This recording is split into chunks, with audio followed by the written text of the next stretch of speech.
Hello everyone, स्वागत तुम्हा सगळ्यांचं big boss Marathi season 6 double eviction झालेलं आहे. जसं की तुम्हाला माहीतच आहे, करण सोनवणे आयुष संजीव यांचं दोघांचं एविक्शन झालेलं आहे. आयुष संजीवच्या एविक्शनबद्दल आपल्याला माहीतच होतं की यांचं एविक्शन होणारच आहे, पण करणचं एकदमच एविक्शन झालं. त्यानंतर आपण सगळे शॉक झालो. तर फटाफट बोलतो, दोन्ही एविक्शनबद्दल डिटेलमध्ये बोलणार. तुम्ही जर चॅनल पहिल्यांदा असाल प्लीज सबस्क्राईब करा. आणि माहीत तुम्हाला मंदामंदा झोप येण्यासारखं होत आहे, तर मला थोडंसं तर टाईट बसावं लागेल आणि बोलावं लागेल.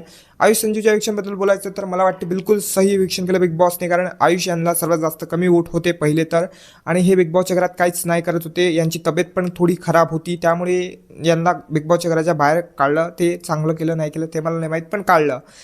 आता बोलूया करण सोनवणेच्या एविक्शनबद्दल, जे तुम्ही ऐकायला आले होते इथं खास. तर करण सोनवणे हा वोटिंग ट्रेंड्समध्ये नंबर 3वर होता.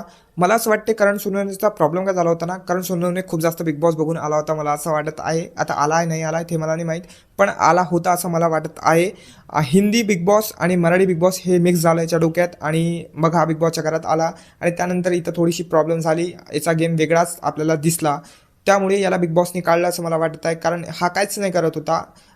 फक्त थोडी बहुत मजा करत होता.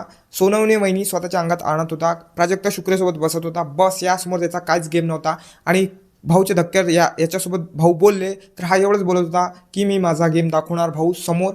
तर बिग बॉसला भविष्य काळाच्या गोष्टी नाही आवडल्या खूप जास्त, आणि बिग बॉसनं याला काढून टाकलं असं मला वाटत आहे. कारण बिग बॉसला प्रेझेंटमध्ये कंटेंट पाहिजे. आता बिग बॉसला डबल एविक्शन करायचंच होतं, तर प्रभूला बिग बॉसला नाही काढायचं होतं, त्यामुळे त्यांनी यांना काढलं. तर फेअर एविक्शन आहे, बिलकुल अनफेअर तर मला नाही वाटत. तर ते तुमचं काय बोलणं आहे यावर मला कमेंट करून नक्की सांगा.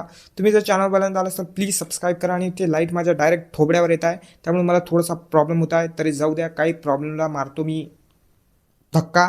आणि बस तुम्ही सबस्क्राईब करा. Take care, bye bye. माझं डोकं दुखत आहे आता.